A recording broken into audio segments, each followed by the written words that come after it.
Macmillan Audio presents A Certain Kind of Starlight by Heather Weber. Read for you by Hallie, Ricardo, and Stephanie Willis.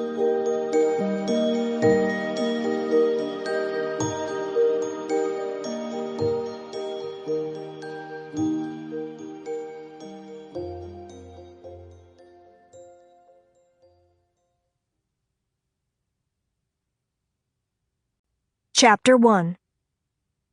From the kitchen of Verbena Fullbright. Sweet without salty is like hootin' without hollerin'. They're best together. Salt brightens flavors and lifts the texture of a cake, helping it stand tall and proud. Doesn't everyone need a boost up every now and again? Addie. Rooted deep within a woman's complex DNA was the right to pick and choose the traditions and societal conventions she followed. This was especially true for matriarchs, the backbones, the older women who had seen it all, heard it all, dealt with it all, and no longer gave a flying fig what others thought. After years of living, of giving, of conforming, she now played by a set of rules carefully crafted from experience. I personally believed Southern women took this notion to a whole other level, and kept that in mind as I studied my daddy's older sister, Verbena Fullbright, fondly known by those closest to her as Bean. Sitting primly, properly, on a stool pulled up to a stainless steel counter, Aunt Bean had her rounded shoulders drawn back, her head held high. Earlier today she'd been to see her lawyer, old Mr. Stubblefield, so she wore a long-sleeved leopard print maxi dress and leather slingbacks instead of her usual baking attire.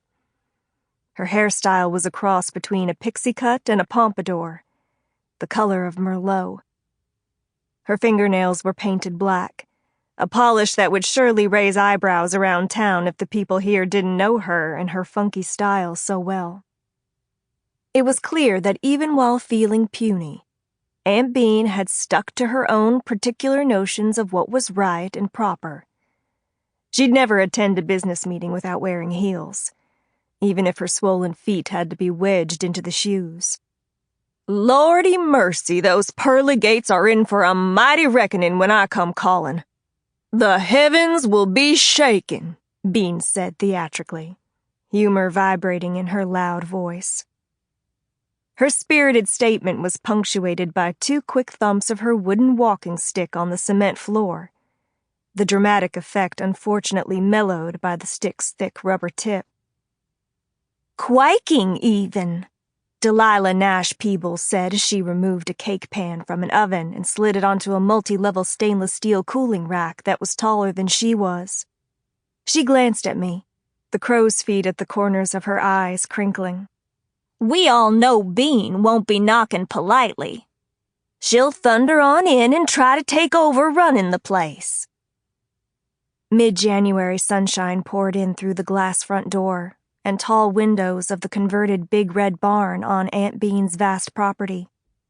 It was the temporary home of the Starling Cake Company, while the bakery's Market Street location underwent a massive renovation.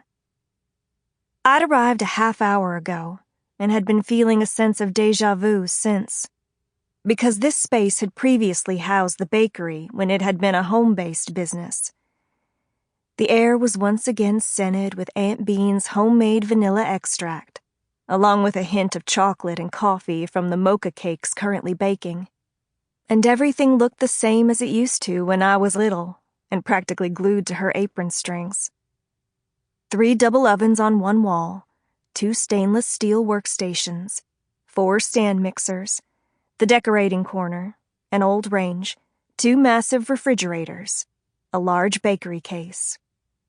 And just like old times, I fell straight into helping where help was needed. Currently, I was dusting greased cake pans with cocoa powder while trying not to flat-out panic about my aunt's health issues. Plus, Bean sniffed loudly, indignantly, I have a few grievances that need airing. Sample complete. Ready to continue?